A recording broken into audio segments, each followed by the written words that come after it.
(1900년에) 태어나서 1938년에 38살에 세상을 떠나기까지 그야말로 불꽃처럼 살았던 미국의 유명한 소설가가 있었습니다. 토마스 울프라는 사람입니다. 그 사람이 이런 말을 했습니다. 내가 지금껏 보거나 들은 모든 것 가운데 전도서는 가장 귀하고 가장 지혜로우며 이 땅에 사는 인간의 삶을 가장 강력하게 표현한 책인 동시에 가장 고상한 시이자 웅변이며 진리입니다.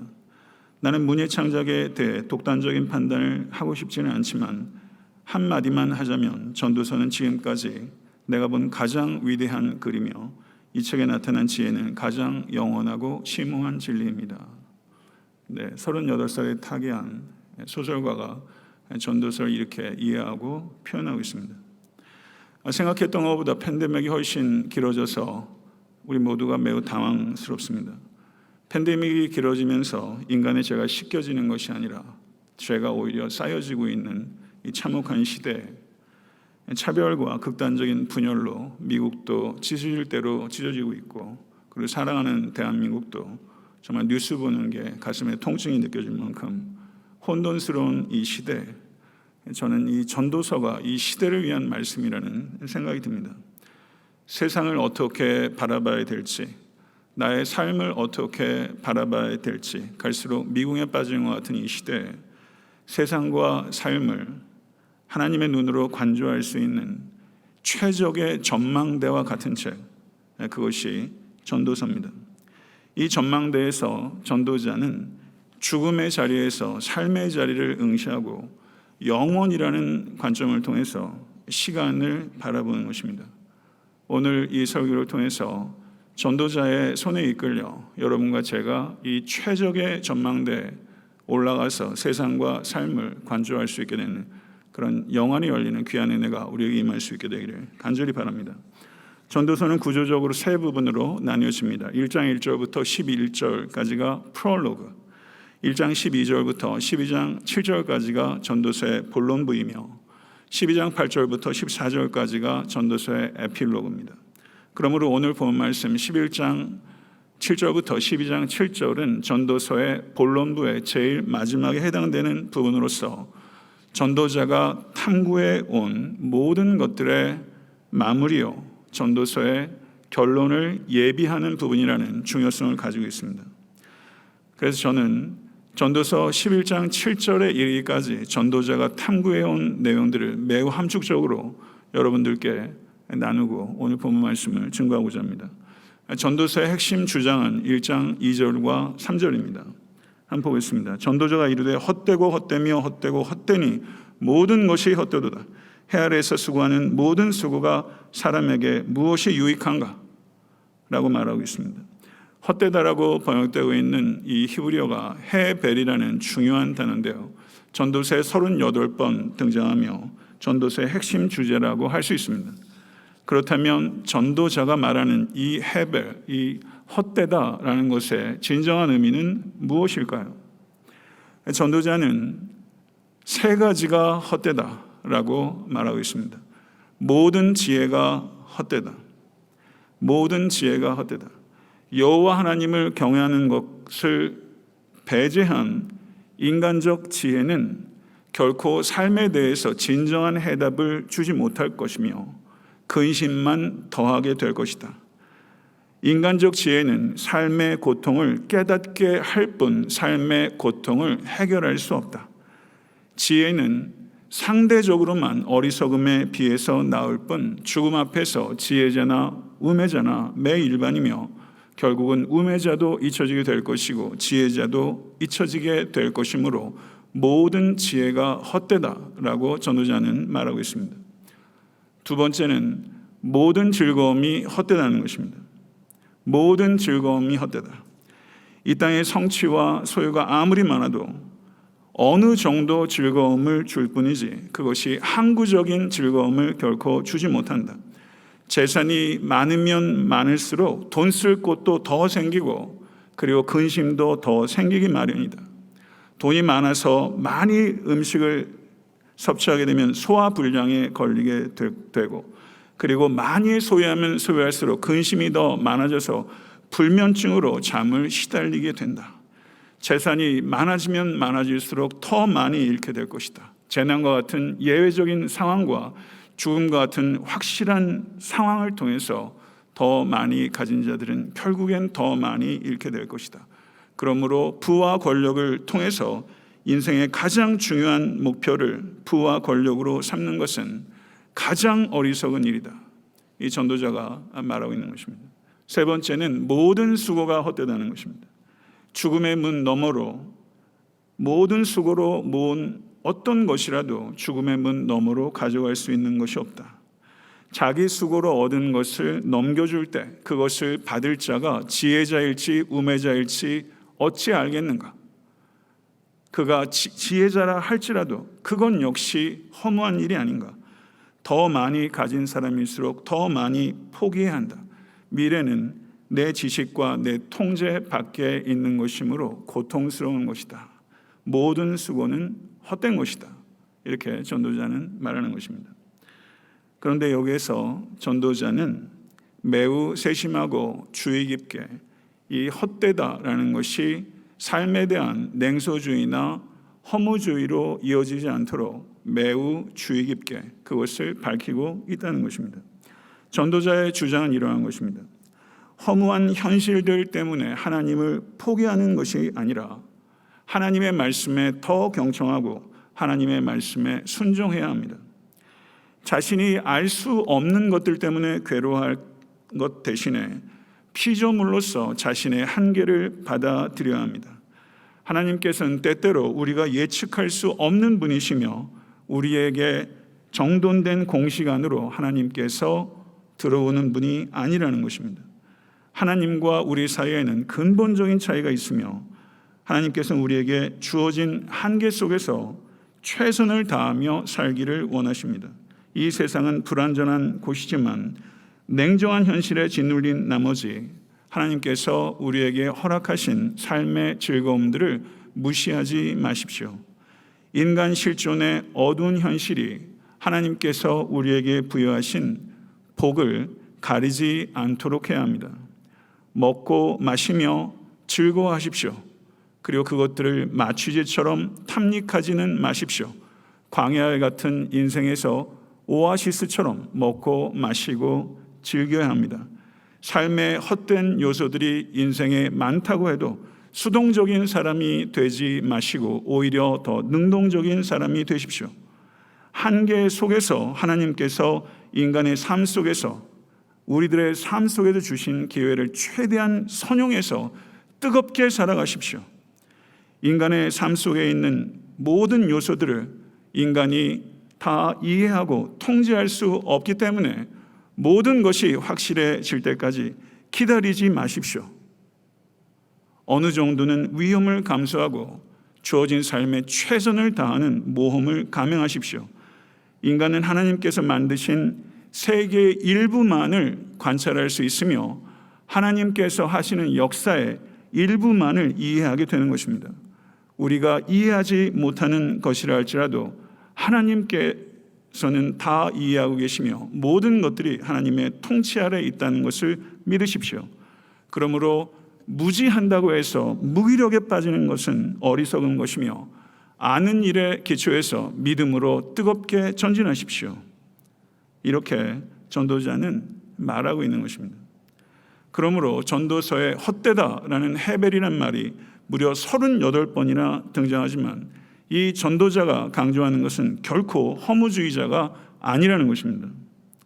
전도자는 해 아래 지혜와 부와 명성과 욕망에 기초해서 삶을 세우지 말고 삶의 온갖 고통과 난제들을 있는 그대로 삶의 신비로 받아들이고 할 수 있는 대로 하나님께서 선물로 주신 삶을 소중히 여기고 삶을 적절하게 즐기며 뜨겁게 살아가십시오. 이것이 전도자가 우리에게 주는 권면의 핵심이라고 할 수 있습니다. 전도서 11장 7절에서 12장 7절의 내용을 보게 되면 세 가지를 이야기합니다. 젊음과 늙음과 죽음입니다. 저는 이 안에 네 가지의 권면이 있다고 생각합니다. 기뻐하기, 기억하기, 익어가기, 바라보기. 저는 이 네 가지의 권면을 찾을 수 있다고 생각합니다. 기뻐하기, 기억하기, 익어가기, 바라보기. 11장 7절을 보게 되면 전도자는 살아있음의 축복을 이야기하고 있습니다. 전도자는 허무주의자가 아니라는 것을 다시 한번 깨닫게 되는 것입니다. 11장 7절 한번 다시 한번 읽어보겠습니다. 빛은 실로 아름다운 것이라 눈으로 해를 보는 것이 즐거운 일이로다 라고 말하면서 삶의 축제를, 삶의 환희를 기뻐하고 있는 전도자를 우리가 여기서 보게 됩니다.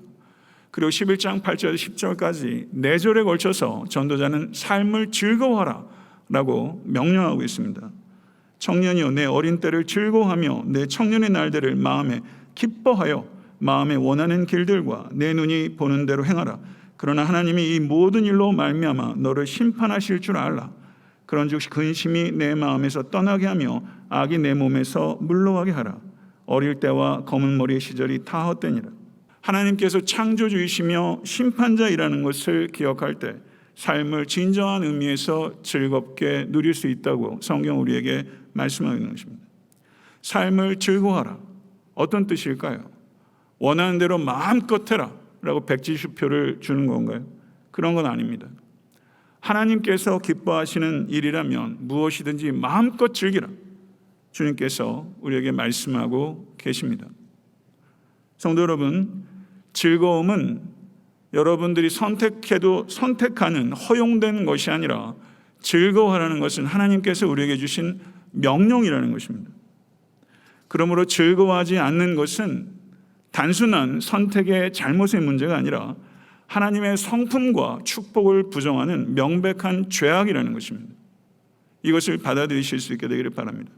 삶을 즐거워하는 것이 하나님의 자녀된 우리의 삶의 본분이며, 그리고 우리가 하나님 앞에 섰을 때 우리가 삶을 즐거워하지 못하면 그것에 대해서 하나님께 해명해야 될지도 모릅니다.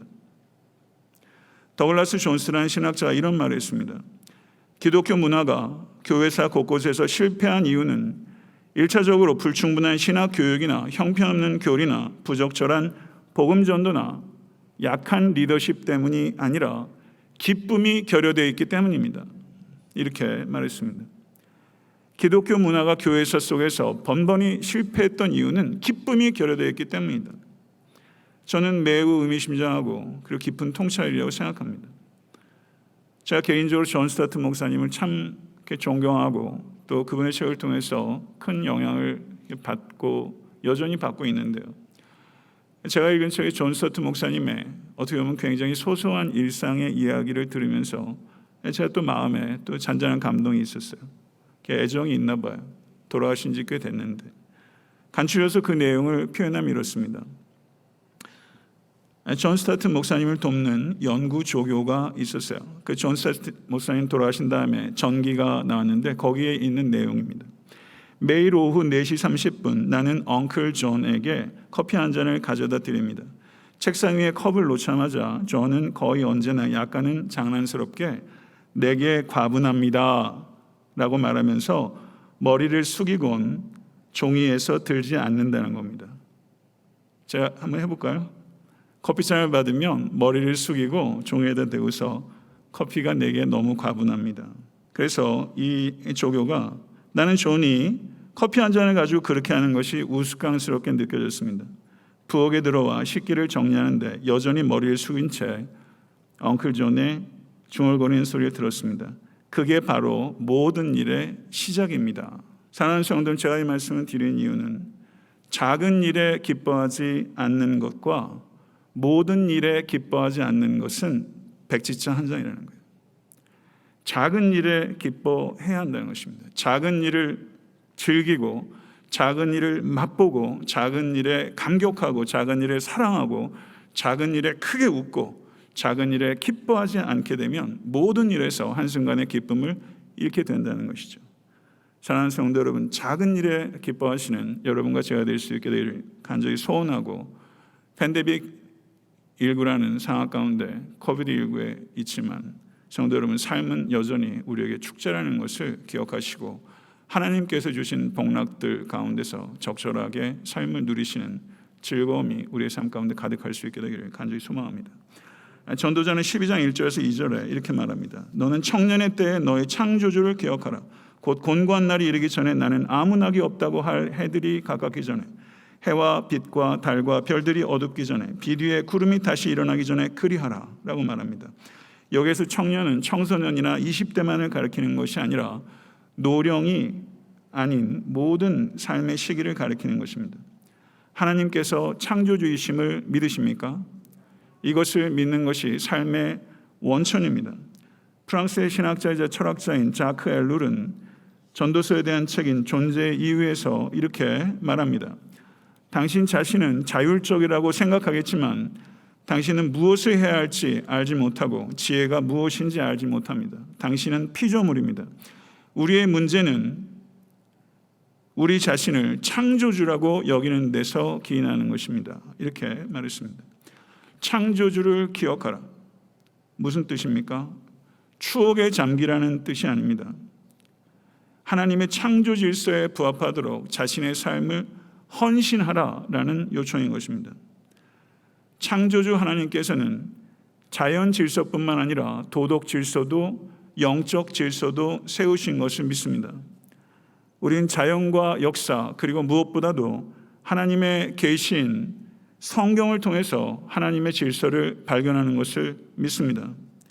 창조주 하나님께서는 인간을 하나님의 형상으로 지으셔서 인간에게 창의성을 부여하시고 하나님을 대리해서 하나님의 영광을 위해서 하나님의 창조 세계를 완성해 나가는 소명으로 우리들을 부르신 것을 진실로 받아들이실 수 있게 되기를 바랍니다. 하나님께서는 죄와 사망으로 신음하는 이 세상을 새롭게 창조하고 계시며 먼저 주 예수를 믿는 우리들을 새롭게 창조하셨고 궁극적으로 온 우주를 새롭게 창조하실 것을 믿습니다.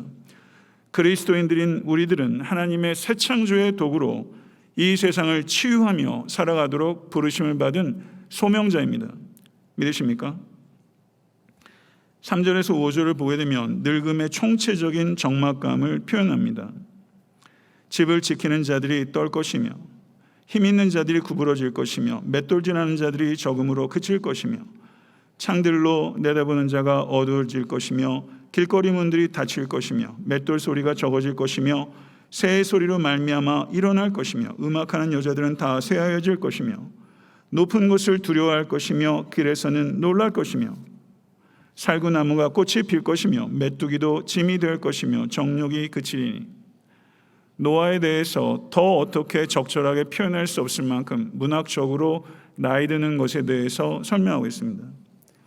이 내용들을 조금 풀어서 말씀드리면 가정의 생계를 책임졌던 손이 떨리게 되고 다리는 자기 체중조차 감당하지 못하게 될 것이며 어금니는 더 이상 예전처럼 음식물을 씹을 수 없고 시력은 떨어지고 귀는 안 들리게 될 것이며 심지어 귀가 어두워져서 자신이 씹는 음식의 씹는 소리조차 들리지 않게 되고 듣지 않아도 되는 소리는 더 크게 들려서 새소리에 아침에 선잠을 깨게 되게 될 것이며 성대는 더 이상 아름다운 소리를 낼 수 있는 탄력을 잃어버리게 되고 두려움으로 높은 곳이나 문 밖에 나가는 모험을 이제는 더 이상 하지 않게 되고 머리는 살구나무꽃처럼 백발이 될 것이며 메뚜기조차도 큰 짐으로 여기게 되고 식욕과 정욕도 사라지게 되는 것이 노년이다.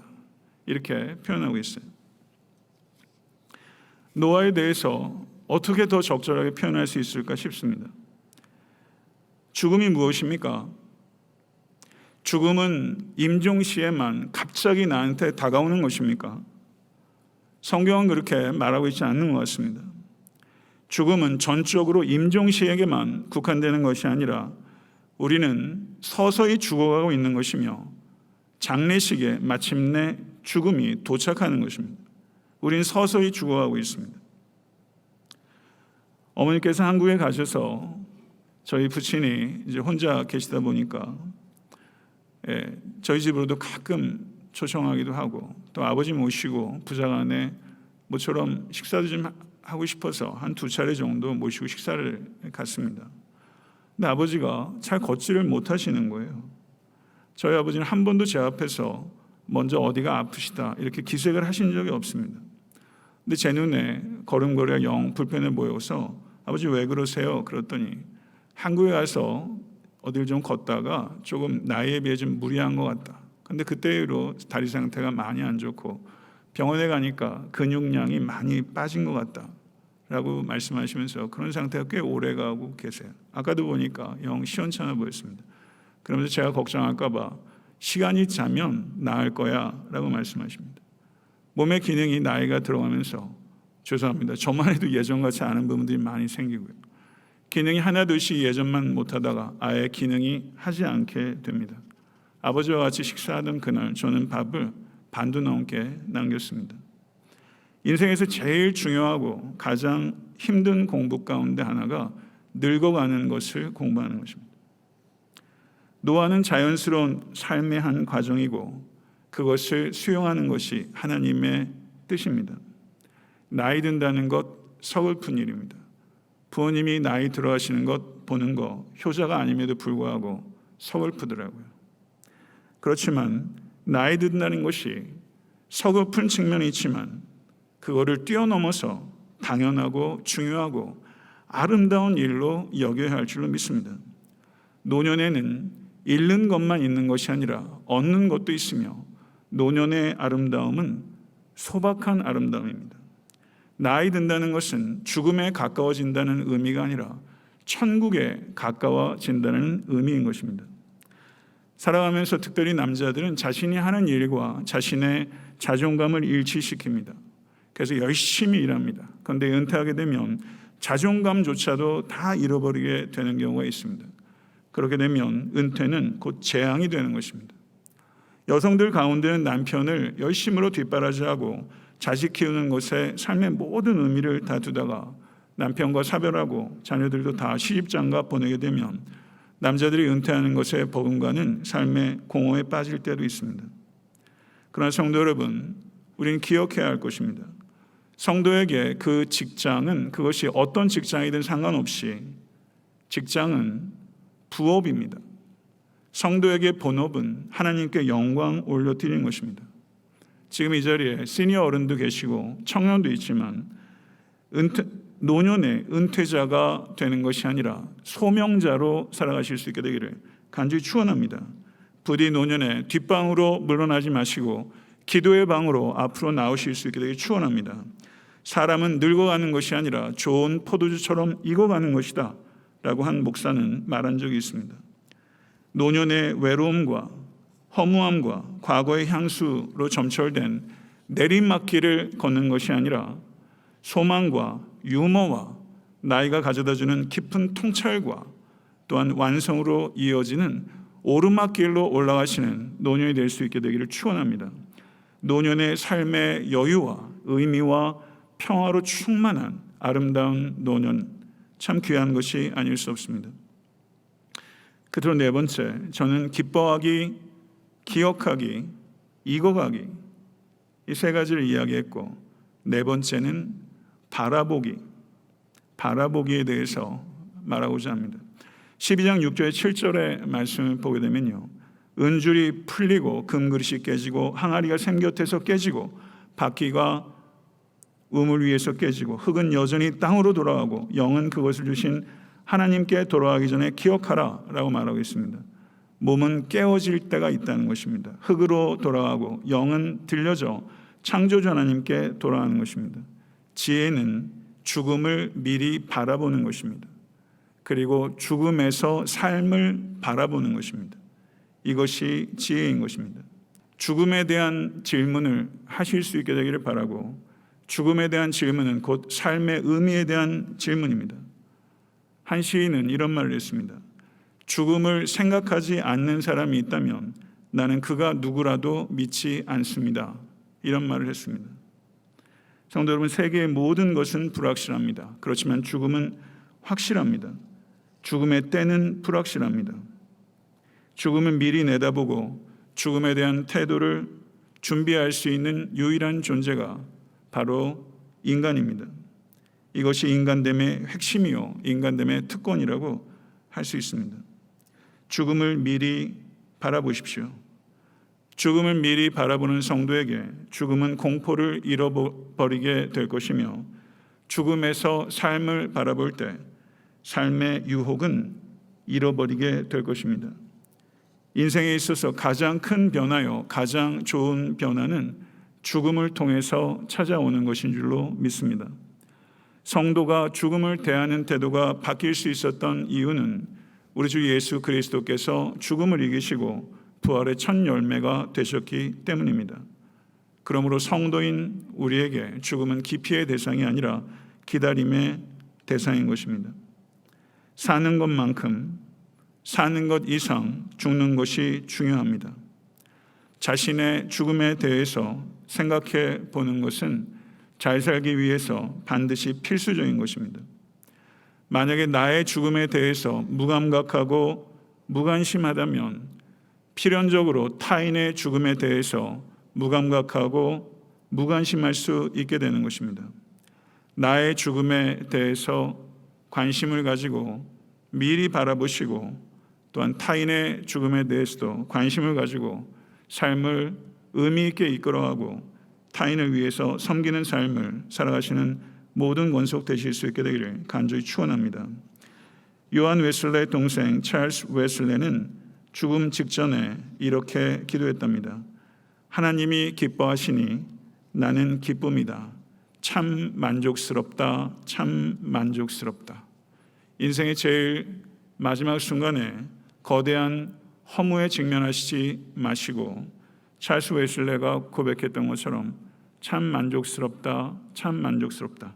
그것이 여러분과 저의 인생의 마지막이 될 수 있게 간절히 축원합니다. 말씀을 맺겠습니다. 전도서는 누구에게나 한 가지 확실한 미래의 사실인 죽음을 바라보며 죽음에서 현재를 바라보도록 우리에게 권면합니다. 우리가 어디로 가고 있는지 확실하다면, 성도 여러분, 그곳에 도착하기 전에 우리가 무엇을 하며 살아야 하는지도 확실해지는 것입니다. 인간으로 산다는 것, 한계에 부딪히며 산다는 것을 의미하는 것입니다. 우리도 언젠가는 죽음이라는 한계에 부딪히게 될 것입니다. 그리고 지금 우리는 코비드라는 한계에 부딪혀 있습니다. 이 한계에 갇힐 것인가? 이 한계에서 빚어질 것인가? 이것이 우리의 선택입니다. 모쪼록 한계 상황 속에서 부디 갇히는 자가 되는 것이 아니라 빚어지는 자가 되시는 우리 모두가 될 수 있게 되기를 우리 주 예수 그리스도 간절히 축원합니다. 기도하겠습니다.